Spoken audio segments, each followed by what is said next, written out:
si Senate Minority Leader Coco Pimentel nitong Lunes na simulan na namin yung opening rights ng trial na magpo-proceed na yan.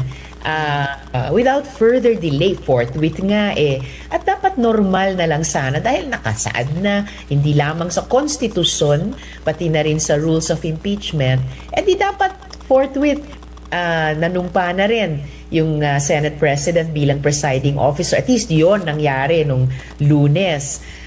Inaprubahan din namin yung rules of impeachment. Kinabukasan, nung Martes, nanumpa kaming lahat bilang senator judges. So I was expecting na di itatakal na namin. In fact, ayon sa approved motion ni Senator Judge Pimentel o ni Senate Minority Leader Pimentel nung Lunes, dapat kahapon, Miyerkules, ipipresenta na, babasahin na sa amin sa korte ng House Prosecutors man or kung sinong designated officer yung articles of impeachment. But no, yung nasaksihan ninyong lahat, yun po ang nangyari. So, in a way, not totally unexpected given yung maraming medyo mga kababalaghan na nangyari nitong nakaraang mga buwan. Pero, syempre ang inasahan, magiging normal na yung proseso at tutuloy na ito. Oo. Now, Senator, do you believe that it was planned? Because they are denying that there was no plan, but even before you convened as an impeachment court, there were already drafts of a resolution that was going around, coming from Senator Bato de la Rosa, although it was not filed, but the resolution was going around to dismiss it. So, hindi nga na-dismiss, nagbago lang ang anyo. Pero naniniwala kayo, may plano na? Well, it's possible there was that draft resolution para i-dismiss yung impeachment complaint. Merong ding proposal na actually submitted as a resolution ni Majority Leader Tolentino tungkol sa impeachment trial calendar. May calendar ngang ipinopropose sila pero ang bilis naman, 19 days lamang sa ganitong kaimportante at hindi pwede yun. Hindi pwedeng lutuin yung ano na yan, yung impeachment na yan. Kaya paano mo maipipresent lahat? Kasi ang hinahanap nila yung merit o bigat ng impeachment. Kung bigat pala ang hinahanap nyo, bakit nyo iiklian? Bakit nyo lulutuin? Kung pabigatan pala ng ebidensya ang hinahanap nyo, di ba? Kung lulutuin nyo lang sa bilis, sa pagbibigay lang ng limitadong oras, 19 days, paano kayo makakapag present ng mas mabibigat pang ebidensya, di ba? Kasi unang buwelta pa lang pepresentahan na kayo ng ng mga prosecutor ng mabibigat na ebidensya. 19 days lang yung ibinibigay nyong limitadong oras kayong mga dutae black. Paano nyo ngayon masasagot yung mga mabibigat na mga ebidensya na yan? 'Di ba? Bakit ganun ba kayo kadaling mag-magic ng mga ebidensya na babangga doon sa mga ihaharap sa inyo na mga mabibigat din na ebidensya?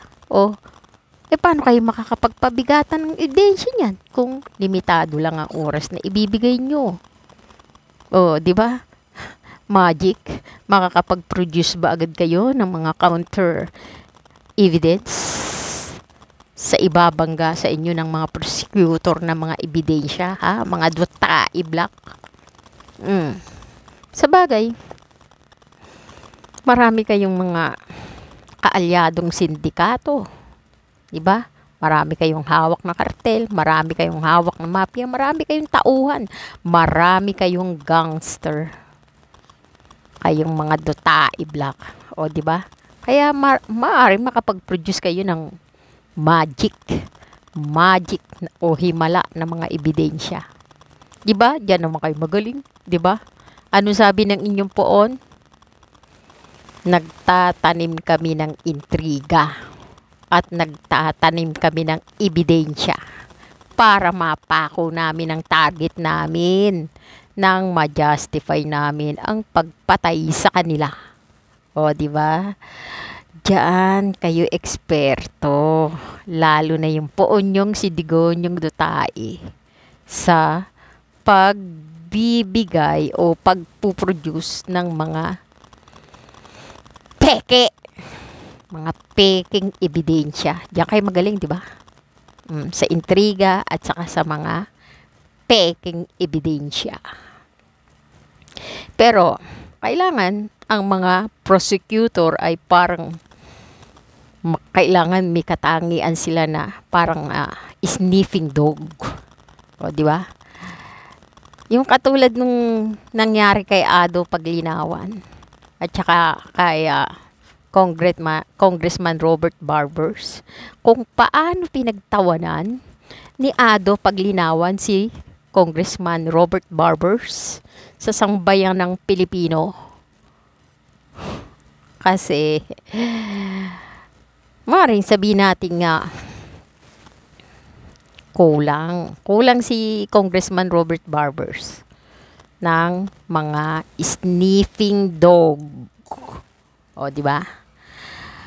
Kulang siya eh. Wala siyang alagang sniffing dog para malaman ang peke sa totoo. O, di ba? Parang si isang peking gold at saka genuine na gold, 24 karat na gold. Ganyan katindi gumawa ng mga peking ebidensya ang inyong kampon. 'Di ba? Marami kayong kampon eh. Mga kampon ng kadiliman. 'Di ba? Na eksperto sa lahat ng uri ng kapikean. Kaya lang, kailangan ang mga prosecutor ay mayroong alagang mga sniffing dog na magpapatunay kung totoo ba o hindi ang mga peking ebidensya na ihaharap sa inyo ng mga Duterte Black. O, di ba? Kailangan mag-alaga kayo ng mga sniffing dog, naka-train, well-trained sa pag-amoy ng totoo at peke, dahil dyan magaling ang mga kampon ng mga Duterte Black. Okay? Medyo marami-raming articles, no? 7 articles na impeachment trial. So, kaya nung nangyari nung Miyerkules, yung ganyang klaseng motion na nire-remand sa House of Representatives, yung articles of impeachment, hindi unreasonable isipin na may plano ba? Posibleng may plano kasi ito yung nangyari sa halip ng normal na iniuutos sa amin ng konstitusyon at inaasahan ng ating mga kababayan. Oo. So, you see that you believe it was a delaying tactic? When I'm asked such questions, di ba, na may plano ba, delaying tactic ba, it's possible at hindi unreasonable para sa akin na buksan ang isip ko na posible talagang dinidelay. 4 na buwan nang ang dinelay. Karen, mula nung Pebrero, di ba, eto na tayo, Hunyo, meron pa ring delay dahil ni-remand ng Senate sa House yung articles of impeachment. At ngayon, sinabi ng House, dinidefer nila yung pagtanggap ng remanded articles of impeachment hanggat meron kaming klaruhin na mga tanong nila. So, delay upon delay, occasioned by hindi normal yung mga susunod na hakbang na nangyari. Okay, so right now, today is a holiday, and the 19th Congress, when will it technically adjourn? Was it yesterday or is... Katulad ng sinabi ni Senry, maraming mga hindi normal. O di ibig sabihin, dyan magaling ang mga Duterte Black sa mga ka-abnormalan, di ba? Kaya kailangan ng mga prosecutor maging handa sa kanilang mga ka-abnormalan. O, di ba? Kasi mga abnormal yang magiging kaharap nyo. Di ba? O, kaya kailangan maging handa kayo sa kanilang mga ka-abnormalan. Di ba? O, di ba? Kaya nga lahat yan, mga delaying tactic nila kasi gawa nga ng mga abnormal, yang mga Dotae Black. Kaya kailangan, galingan nyo. Dahil hindi basta-bastang tao yang mga Dotae Black. Sila ay mga espesyal na mga abnormal na mga tao. First time in the Philippine history na magkakaroon ng impeachment between normal na tao at saka mga abnormal na tao. Okay? Kaya kaabang-abang ang mga susunod ng kabanata ng impeachment ni alam niyo na, hindi rin normal, di ba? Sabi nga ni Montulfo, certified kurong-kurong na sara ulo Dotae, di ba? Technically, the 30th of 12 noon. We adjourned. Po kayo, no? Yes, naka-adjourn sine dia kami kagabi, and bilang impeachment trial court ay ayon din sa proposal at resolution ni Majo Tolentino, ay pwede sana kaming patuloy na duminig ng impeachment complaint hanggang June 30th. At least yun lang yung konsuelo ko, Karen, dun sa motion na inaprubahan nila nung Miyerkules, no, kahapon, o na conceded nila na tatawid talaga itong impeachment trial mula ngayong 19th Congress hanggang 20th Congress. Yun din kasi yung pangalawang kondisyon sa motion na inaprubahan, na kailangan daw yung House of Representatives ng 20th Congress, which doesn't yet exist, ay mag-communicate sa amin sa korte na willing and able, ready sila ipagpatuloy yung impeachment. So right now, there were summons already to the Vice President. There's also 10 days, right, for the Vice President to answer, and the prosecution is given 5 days. Is that correct? Right, 5 days to respond. What happens?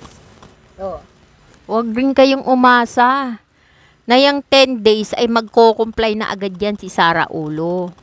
Mag-iisip pa yan ng lahat ng uri ng kaabnormalan. Kaya be ready lagi. Kailangan lagi kayong ready. Kasi yung si Sara Ulo, punong-puno yan ng kaabnormalan at kamisteryosohan. Alam mo na, reyna ng underworld di ba? Diyan magaling ang mga reyna ng underworld sa kamisteryosohan at kaabnormalan. Kaya kailangan be ready kayo lagi. Alert kayo lagi mga prosecutor at Voltes 5 ng Senado. After that, by that time, if we count with the calendar, it's a new set of senators coming in. Because technically, hindi na dismiss. Is it right to say the court is still in session? Are you still in session? You are. We are still in session, kaya't buo yung paniniwala ko yung impeachment trial ay buhay at saka ongoing. Kung pagpasok ng bagong 12 senador para sa 20th Congress, mag-apply doon yung assurance ni Senator Judge Pimentel na irrelevant kung sino. Ito, ang sasabihin ko na naman sa inyo, huwag kayong pakampante. Kasi nga, reyna ng underworld, punong-puno yan ng kamisteryosohan at mga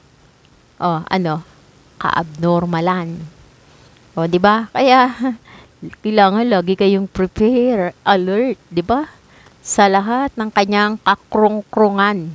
Sino-sino yung aktual na nagko-compose ng Senate at any point in time of an impeachment trial, dahil ang Senado ay yung Senado pa rin, yung institusyon, at ayon mismo sa rules of impeachment, pagkatapos naming lahat na nanumpa sa presiding officer bilang senator judges, the other senator judges, halimbawa yung 12 papasok sa 20th Congress, ay pwede lamang manumpa rin sa presiding officer. Kaya magpapatuloy talaga ang trial na ito. All right. Now, what if members of the 20th Congress, you have more supporters, so Vice President Sara Duterte coming in, you have incoming Senator Marcoleta, then of course you also, at present, you have Senator... Parating na si Marcoletang Malangsa. Alam niyo naman si Marcoletang Malangsa, punong-puno yan ng ng magic. Yung mga pananalita niya, magaling siyang mag-twist. Yung katotohanan, kayang-kaya niya yan baluktutin. Ibig sabihin, isa siyang bionic man. Di ba?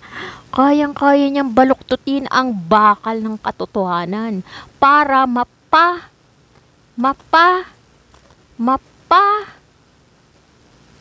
maparating niya na ito ay kamalian. So, yung katotohanan, babaluktutin niya para ito ay saan nyo na dumating sa tao, maunawaan na tao, ipinamamali niya. Ibig ko sabihin, yung katotohanan, kaya niyang itwist para maging kasinungalingan. Diyan eksperto si Marcoletang Malangsa. Alam niyo na ang weakness niya, ha? Kailangan kayong mga prosecutor, kailangan alert kayo. Dahil lahat ng uri ng kamisteryosohan gagawin ni Marcoleta. Ang magiging anyo ni Marcoleta diyan ay parang isang malaanghel. Di ba? Malaanghel na galing ng hindi siya galing na ikatlong langit. Ikalawang langit lang. Hanggang ikalawang langit lang siya. Isa siyang malasanto isang tupa. Yan ang magiging anyo niya sa mata ng mga didishit. Kaya sasambahin nila yan. Ang magiging hero ng taon ng mga didishit, walang iba kundi si Marcoletang Malangsa. Yan ang mangyayari. Yan ang magiging role ni Marcoleta sa di ba? Pero talagang matutuloy yan sa 20th Congress. Kasi alam naman natin, hindi naman bobo ang mga Pilipino. Alam nila na ang Senado ay isang continuing body. Okay? Isa itong may sariling impeachment rule at hindi parte ng legislative work.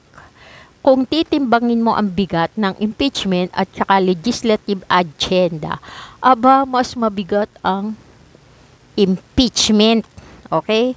Kaya, meron na sigurong ipinatahi si Marcoletang Malangsa ng isa ring robe o yung suot ng isang judge. At nagtitrain na rin siya sa harap ng salamin. Di ba? Kung paano magiging posture niya, kung paano siya magsasalita, at kung paano siya babarag ng katotohanan. Magaling dyan si Marcoleta sa pagbarag ng katotohanan. Yan ang kanyang expertise. So, kailangan matibay ang tuhod nyo, mga prosecutor. Dahil yung katotohanan nyo, babaragin yan ni Marcoletang Malangsa. Diba? Kaya, abangan natin. Naku, siguro, nagbayad na si Marcoletang Malangsa ng kanyang magiging costume. Diba? Sana nga, makita natin ang kanyang performance sa 2025 impeachment o ang event of the year. Di ba? Senator Bato de la Rosa, Senator Amy Marcos, Senator Bongo, and Senator Robin Padilla already identified as all-out VP Sara Duterte aligned. What if they question the jurisdiction of the 20th Congress regarding the impeachment complaint? Will that be another delay? Is that even possible at this point? I really hope there's no other delay, whether ganyang klaseng delay or iba pa. And with all due respect, yung mga colleagues ko ngayon at yung mga incoming, at lalo na yung mga colleagues ko ngayon, mahihirapan yata silang questionin ang jurisdiction ng 20th Congress dahil yung mismong second condition ng motion na ginawa nila at inaprubahan ay nagpe-presume, hinihingi na nga na yung 20th Congress House of Representatives ay mag-certify sa Senado na willing and ready silang ipagpatuloy yung trial. So, ano yun, laban bawi sa 19th Congress, i-condition nila yon sa incoming House of Representatives, pero sa 20th Congress, sasabihin nila, oops, wait lang, ang Senado ngayon ay wala ng jurisdiction. Parang mahirap naman masyado gawin yung ganyang klaseng flip-flop. Pero alam mo naman, Senri, na ang inyong mga kaharap o mga Dutae Black ay mga hindi normal.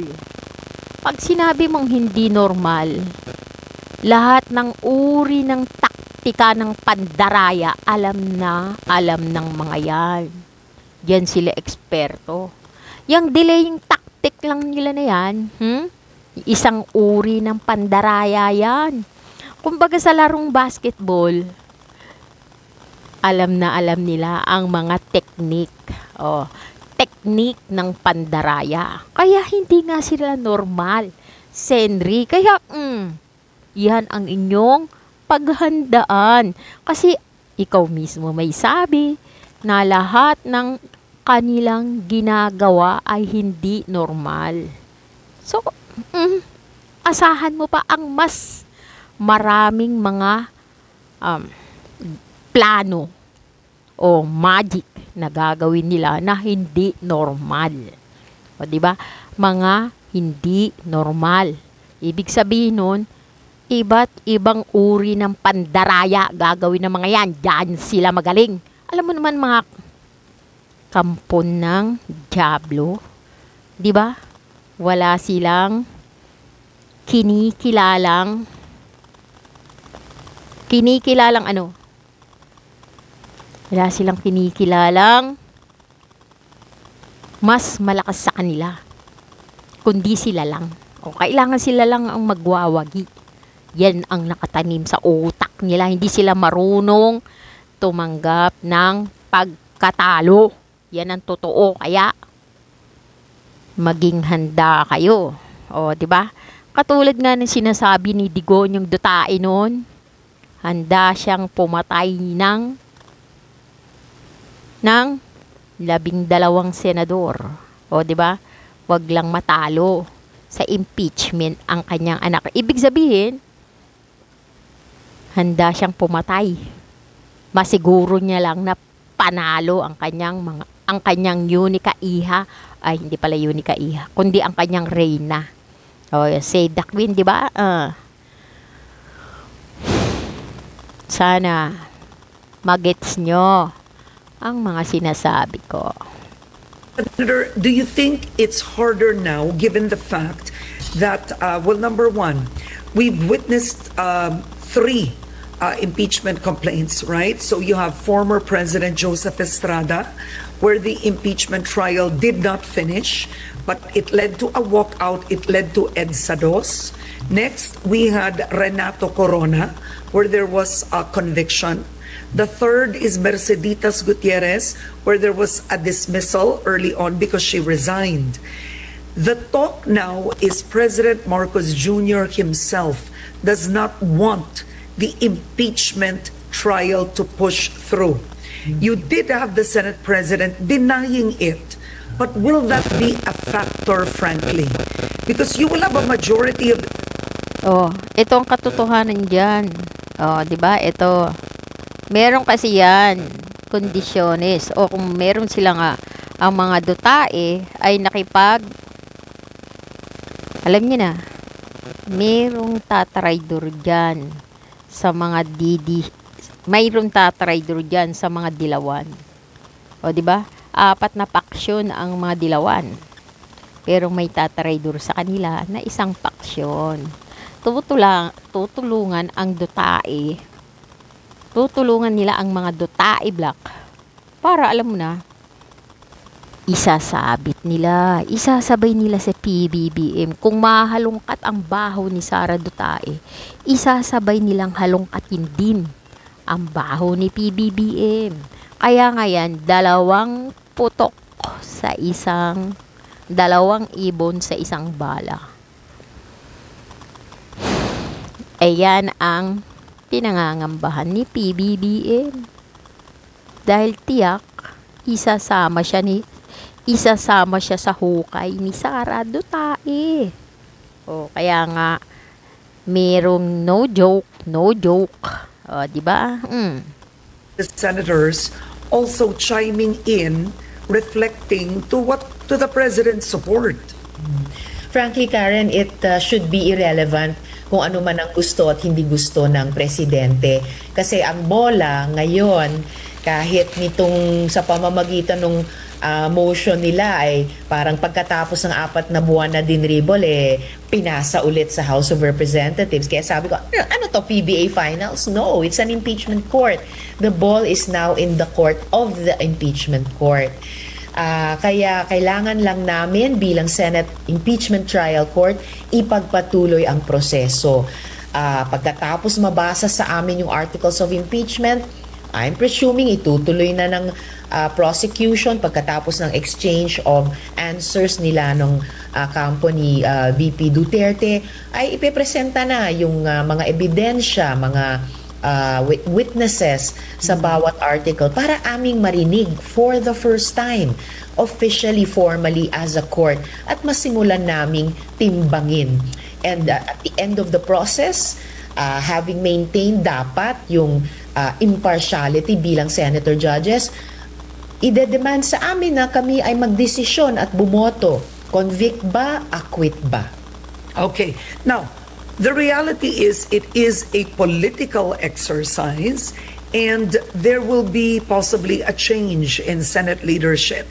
With a larger Duterte bloc coming in, do you see this as... Ito na ang magiging outcome niyan. Sa bandang huli, hindi yan mako-convict. Maaakot yan. O, paano? Merong hidden agenda dyan. May plan B yan si Sara Dutae. Kaya nga sabi ko sa inyo, kailangan meron kayong mga well-trained na sniffing dog. Magaling umamoy. Magaling umamoy. Magaling magtansya. At magaling mag-analisa. Remember kung sino ang makikinabang sa outcome ng impeachment na yan? Ha? Yung tatraydor kay PBBM. May tatraydor kay PBBM dyan. Tutulungan na ang Dutae Black. Kasi alam niya, siya ang makikinabang sa outcome ng impeachment na yan. Di ba? Sino ba yung mga porsigido? Yun lang. Malungkot dyan. Talo yung aking manok Talo si PBBM. Pero okay lang yun. Kung malinis ang puso niya. Diba? Kung malinis ang puso niya at kaya niya nga tumanggap ng pagkatalo, hindi siya talo. Panalo siya. Pero kung hindi niya matanggap ang kanyang pagkatalo, malaking dagok sa kanya yun. Pero ganun talaga yon. Kailangan mangyari ang mga bagay-bagay para mapalabas ang katotohanan. Kasi yung katotohanan parang tubig yan na nilalabo. Habang marami ang naghahalukay sa tubig, lalong lumalabo ang katotohanan. Pero pag wala nang hahalukay sa tubig, kita mo, makikita mo na malinaw, makikita mo ang katotohanan. Yun ang ibig sabihin yan. Hanggat marami ang nakikisawsaw dyan sa pangyayari na yan, hindi talaga lalabas ang katotohanan dyan. Kasi maraming kumakalkal sa tubig. Pero pag wala nang kakalkal sa tubig, lilinaw ang tubig. Mawawala na yung mga sediment. Di ba? Lilinaw na. Makikita mo na ngayon yung nasa ilalim ng tubig. Yun yung katotohanan. Di ba? Kaya abangan natin ang susunod na kabanata. Kapanapanabik talaga to. Mga kadyunakis ko. One of the factors. Mga dyunakis ko at mga ibig ko sabihin, mga dyunakis ko at mga kananay ko. Diba? Yung mga nanay dyan na mahilig sa K-drama. Pare-parehas tayo mahilig sa K-drama. Kaya panoorin natin siya kasi para siyang K-drama ng taon. Why the Senate President may be flip-flopping or delaying what would have been just technically a very clear process of hearing the charges against her. Kasi you do have Senate President Cheese Escudero wanting to retain his post. You have Senator Tito Soto incoming declaring he wants to be Senate President. You have Senator Amy Marcos also declaring she wants to be Senate President. I know the minority is off this, but it matters in the end how the impeachment will go. Well, that's true. Mahirap talagang paghiwalayin sa isip at sa puso ng bawat Pilipino, di ba, na isipin na yung ganitong dalawang importanteng proseso, una, pinakamataas yung impeachment trial at yung pag-organize ng Senado ng 20th Congress ay hindi somehow nag-overlap or nag-iimpluwensya sa isa't isa. But having said even that, Karen, ang pinakamataas pa rin ay yung utos ng konstitusyon sa amin bilang senator judges to be impartial. And I would extend that to mean impartial even in the sense of any other important political process like the organization of the 20th Congress Senate leadership. Kahit yun pa ay umiiral at syempre importante din. I know it's easier said than done, pero gusto ko lang bigyang diin na malinaw yon sa isipan naming mga senador o senator judges na yun ang expectation sa amin. It's going to be a very demanding task on our part, patuloy na mag-participate sa impeachment trial, and at the same time harapin din yung pag-organize ng Senado at Senate leadership sa 20th Congress. But that's what is expected. Ano ba expected nyo sa magiging outcome niyan sa mga mamayang o mga taong bayan o yung mga nanonood ng K-drama? O kung 100% tayo, sa palagay nyo, magkakaisa ba tayo dyan? Magiging buo ba tayo uli?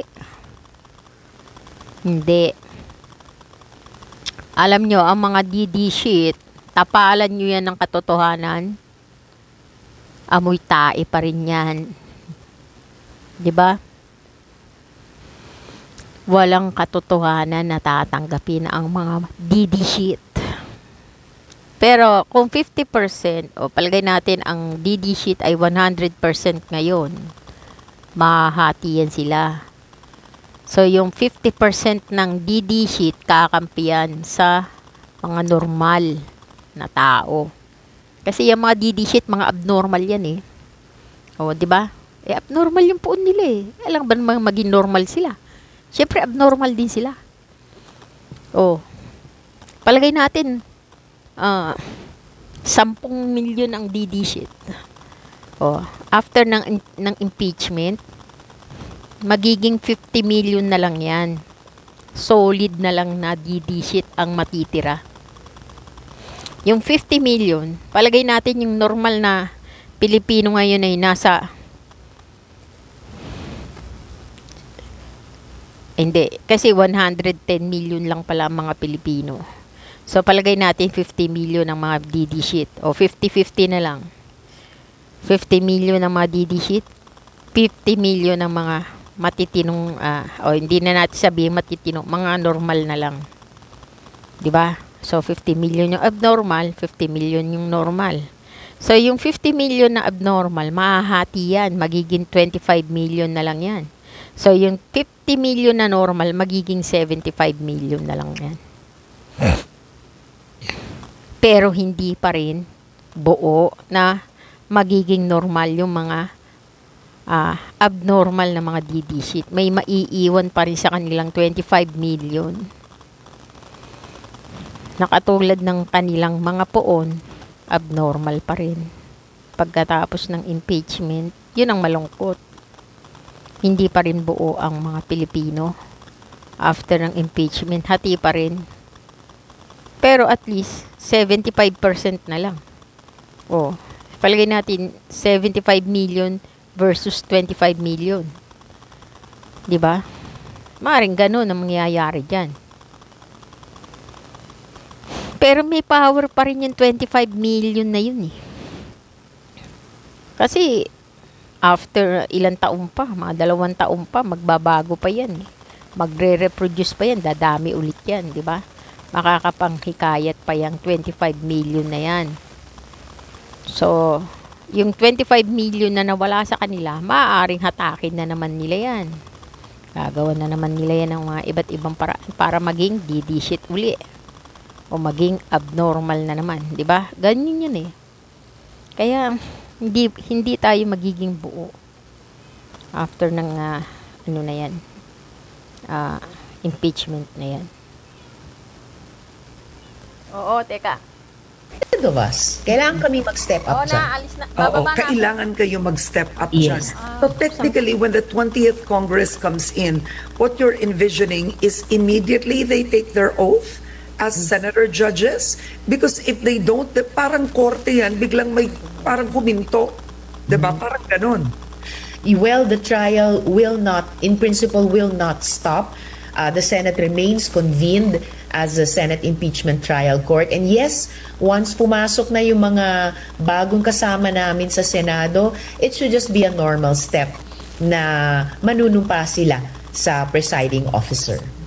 Now, what's interesting is if you see the surveys, there's a survey I've seen, 90% of Filipinos want Sara Duterte to face the impeachment trial. 70+% Filipinos want her to face. Iba't ibang survey, but it shows a majority of Filipinos want her to undergo trial.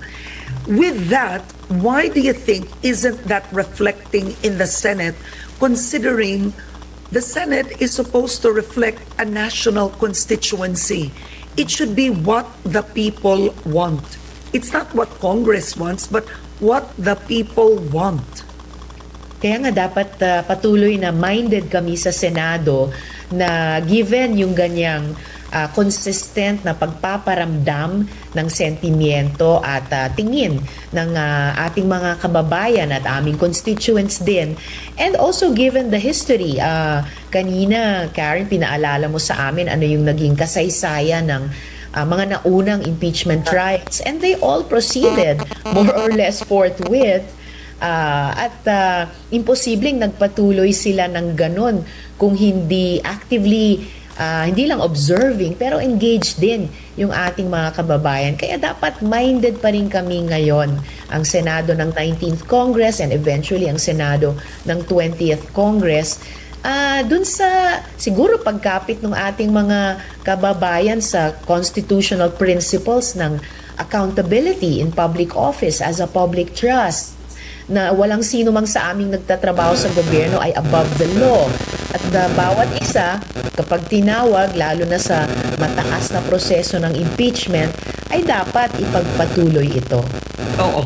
Senator, I want to ask your reaction. Senate President Cheese Escudero in a press conference, I'm gonna quote Kim, ang sabi niya, sa 5 senador na dumadakdak, exact words. Pakibasa po yung motion ni Alan. Walang nagsabing na wala ng jurisdiction. Pakibasa po ang motion ni Alan. Yun ang panawagan ko sa 5 kasamahan naming dakdak pa rin naman ng dakdak sa dismissal. Your reaction? Of course, binasa namin ang motion. Kaya nga po kami bumoto ng no. Dahil tingin po namin, excessive siya. Simpleng pwedeng hiningi lamang sa House or sa House prosecutors sagutin yung mga kondisyon na nakapaloob dyan sa motion nila. And in fact, which has now been answered, complied with by the House. Simpleng, wala pa kaming kausap na 20th Congress House of Representatives para dun sa pangalawang kondisyon. Ang daming ambiguous and therefore dangerous, subject to interpretation na salita sa motion. At mismong sina Senators, Judges, Marcos at Yung mga senador na yan, na 18 na hudas, kasama na dyan si Chis Escudero. Yung si Chis Escudero, sabi niya, civilized daw siya. Edukado daw siya. Mataas ang kanyang pinag-aralan. Marami siyang binubuhat niya ang sarili niyang bangko. Pero sa kanyang manners, yung kanyang mga the way na mag-speak siya, kanto ng kanto eh. Kantong-kanto na talaga. Hindi ganyan ang mga edukadong tao. Yan ay mga ugaling kanto. Di ba? Mga ugaling sanggano. Wala siyang pinagkaiba kay Robin Suka. Di ba? Wala siyang pinagkaiba kay Bato, Utak, Bato, di ba? Di ba? Kasi utak bato, pusong bato, isa lang 'yan. The way na mag-project sila ng kanilang mga opinion, ng kanilang talino sa wala iisa lang sila ng paraan ni Robin. Si Robin, marahas, bayulente. Si Chis Escuderong Quezong Dilaw, marahas at bayulente din sa pananalita. 'Di ba? Parehas lang din. Parehas sila ng kulay, iisa lang kulay nila. De La Rosa, pagkatapos nilang aprubahan yung motion na yan, ay nagsasabi ng suspended, nagsasabi ng dismissal at wala ng jurisdiction ang Senate Impeachment Court. And of course, the word, no? I mean, Yun ang totoong salita na binabraso. Binabraso nila ang konstitusyon. Maliwanag sa sikat ng araw, sinasapak nila. Dinadaan nila sa dahas eh. Dinadaan nila sa kaabnormalan. Kasi mga hindi nga normal na tao yan eh. Kaya nga hindi ako makapaniwala kay Alan Peter Cayetano na isa daw abogado. Come on. Meron bang abogado na nag-iimbento ng sarili niyang batas? Di ba? Matatawa ka na lang kay, eto ba? Ikumpara mo yung mga naunang impeachment. Walang mga nag-iimbento ng sariling batas.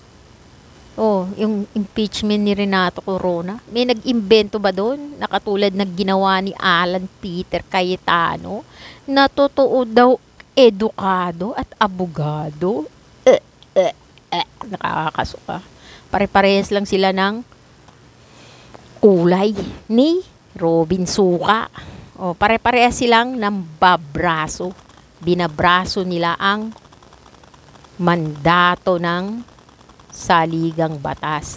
Pilit nilang pinapatay ang hustisya. Diba? Pagpatay yan sa impeachment, pagpatay sa hustisya, krimen. Krimen ang pagpatay sa hustisya. Maliwanag sa sikat ng araw, killer ang mga yan. Killer. The killer of impeachment of VP Sara Duterte 2025. O, yan ang tama sa kanila. Sila ay mga kriminal. Mamamatay, impeachment. O, di ba? That is a hard, Yeah. a cordial word, whether sa personal relationships o lalo na sa isang legislative body. Will there be a constitutional crisis, or will the Senate, and can the Senate violate its constitutional mandate if the trial does not push through? We must not push through with it. We must continue to discharge our constitutional duty. At least ongoing na, alive and kicking yung impeachment trial kahit naging Oh, so itong impeachment trial ni Sara Duterte ay maraming nalabag dito na batas. So kailangan yung gumawa ng mga hakbang o mga step o mga guard o legislative guard, yung mga batas na gwagwardya o magdidiin sa kapangyarihan ng konstitusyon. 'Di ba? Kailangan yung magpasa ng batas na magbabawal sa mga senator judge. O, idiin nyo. Kailangan bigyan nyo ng parusa.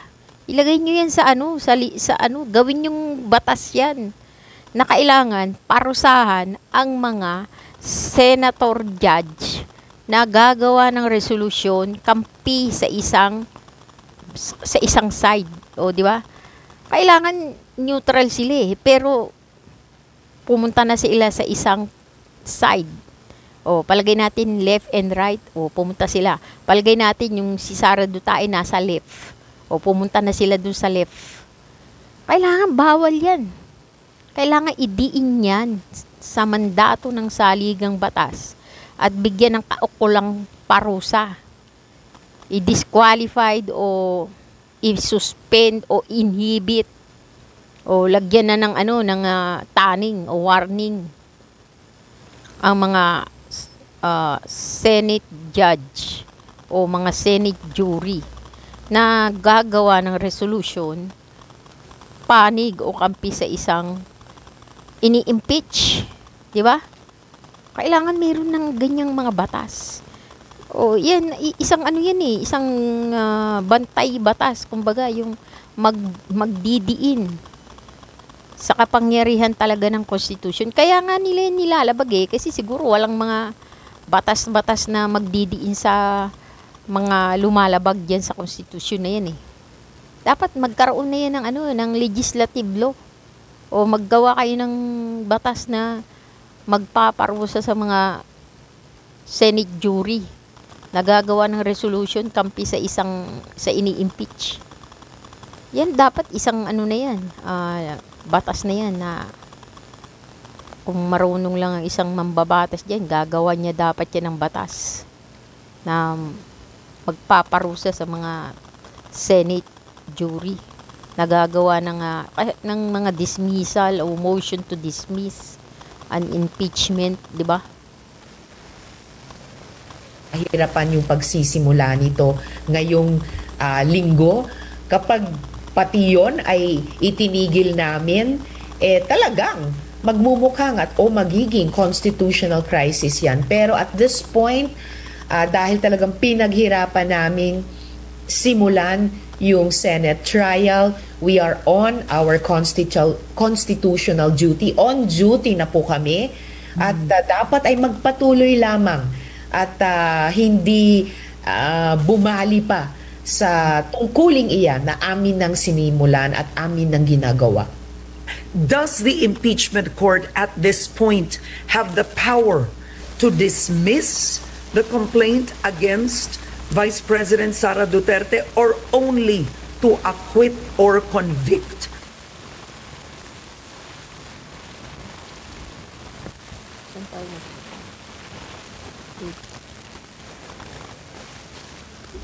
What power does the impeachment court still have? Yan ang power, hindi lamang, Karen, pero yan ang malaking power. mabigat na power na meron ang impeachment court. At dalawa lang na option po yun.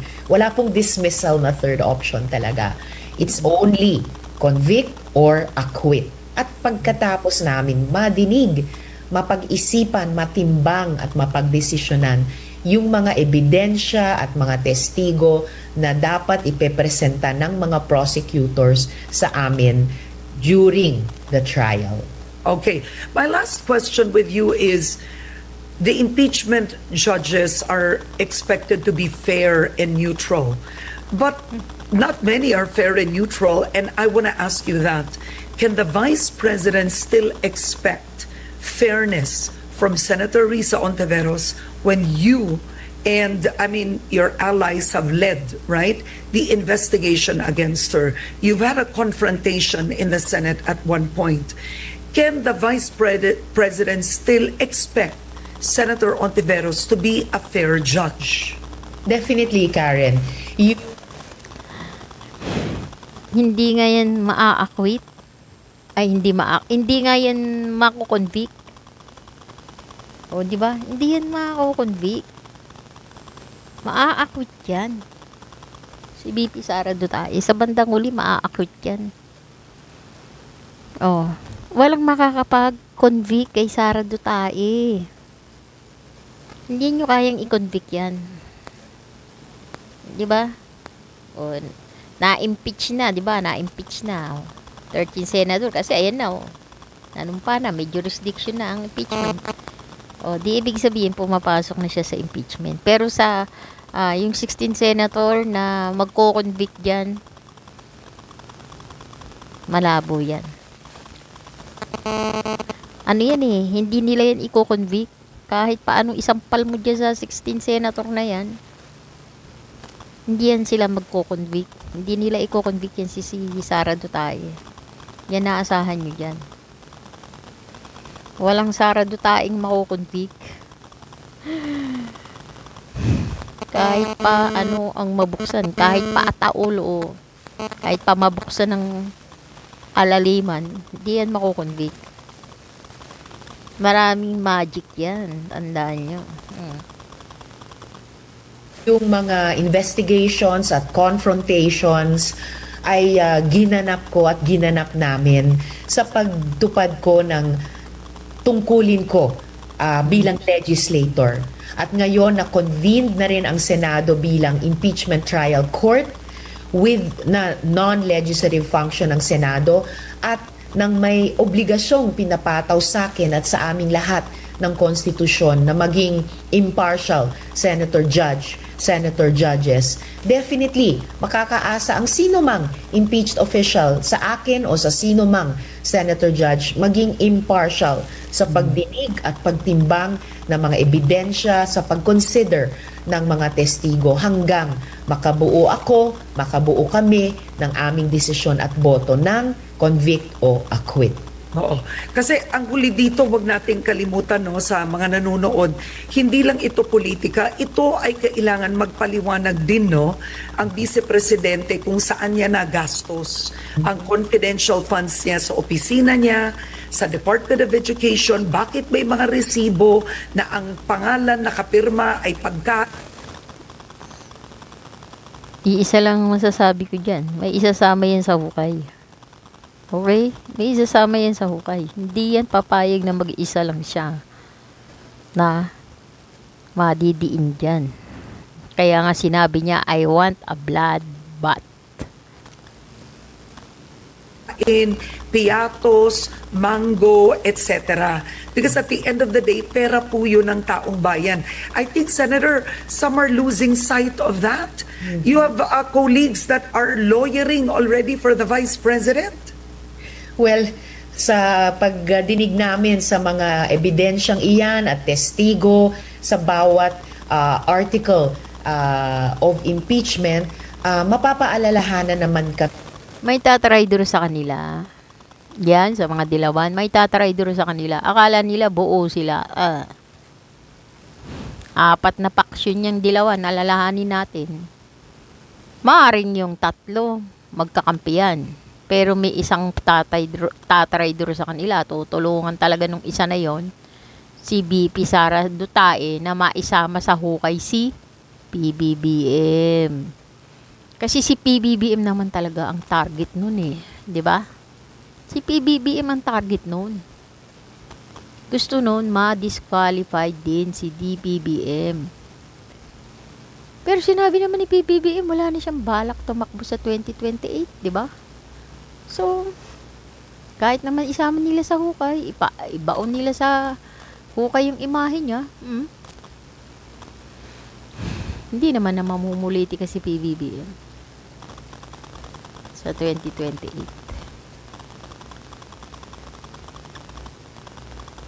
Di ba? Na tungkulin talaga naming binigin, intindihin, i-appreciate at timbangin ang mga ito ayon sa prinsipyo nga ng accountability. Accountability na naman. Pagdating sa accountability, 50-50 lang yan. Pagkataong gobyerno ka, 50-50 lang accountability mo. At sino bang taong gobyerno ang nag-pledge ng full accountability dyan? Maliban na lang kung masukol, 'di ba? Katulad kay Digong Dutae, siya sarili niya mismo yung nagpabagsak sa kanya, yung dila niya. 'Di ba? Yung dila ni Digong Dutae mismo ang nagpabagsak sa kanya. Pero kung merong ibang mga politiko, meron bang mga politiko nag full pledge sa accountability? Meron bang nagsabi na ako ang may kasalanan niya? Diyan tayo. Huwag tayong maasa sa salitang full pledge of accountability. Dahil naman lahat ng tao ay makasalanan. Kaya nga sinabing walang nakaabot sa aking kaluwalhatian.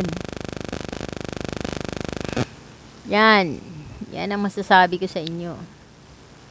Lalo pa sa politika. Mas lalong marumi ang politika. Syempre, kung burak ang politika, sino ba yung mahilig sa burak? Sa mga hayop na lang. Sino ba o anong klase ng hayop? O anong hayop ang mahilig sa burak? Kasi ang politika ay burak. Ibig sabihin ng burak, putik. Alam mo na ang putik, punong-puno ng karumihan. Ibig sabihin ng burak, marumi. Sino ba mahilig sa marumi? Sino kumakain ng marumi? 'Di ba mga baboy? Kung meron pa bang tatanggi dyan sa baboy, lahat ng karumihan kinakain ng baboy. Burak. Mga kaning baboy, mga panis, mga uod. Buhay na buhay yung mga uod, kinakain ng baboy. Di ibig sabihin, napakarumi ng baboy. At ang baboy ay naglulugmok sa burak. At ang burak ay marumi. Ang burak ay tulad ng isang politika. Politika, burak yan, marumi yan. Marumi ang politika. Yan ang pinakamaruming uri ng karir. Pinakamatandang karir. Pinakamaruming karir sa larangan ng human history. Ang politika. Pinakamaruming uri ng kurso. Pinakamaruming uri ng larangan sa istorya ng tao. Sino ang mahilig sa politika? Diyan ay mga burak ang politika. Di ibig sabihin mahilig yan sa marumi ang naglulumunoy sa politika. Di mga baboy. Mga baboy. Mga baboy ang mga politician na yan. Itinuturing sila na parang mga baboy. Dahil kasi ang politika ay burak. Pinakamaruming uri ng larangan na ginaganap ng tao sa mundong ito. Kaya, yung mga accountable, mga ka-art yan. Ano yan? Ang tawag yan ay kaplastikan. Kaplastikan. Kaplastikan. Ang totoo niyan, ang mga Pilipino walang pakialam kung mako-convict ba si BP Sara Duterte. Ang gusto lang naman nila, makita lang ng kaunti o hapyaw. Konting hapyaw lang. Malilis lang ng konti yung kurtina. Makita lang nila ng konti yung katotohanan. parang tubig kasi ang katotohanan eh. Habang maraming kumukutaw diyan, maraming nagkakalkal niyan, lalong napakarumi niyan, hindi makikita. Pero ang tanong, diyan ba? Palagay natin, makikita natin diyan ang katotohanan, malay natin. Hindi natin masasabing 100% katotohanan yan. Pero at least makita man lang, masulyapan lang ang katotohanan. Diba? Accountability na pinapataw sa amin ng konstitusyon at dinidemand din sa amin kapag kami senator judges na mabigat, no? Mabigat sa aming bubuing desisyon at boto na prinsipyo.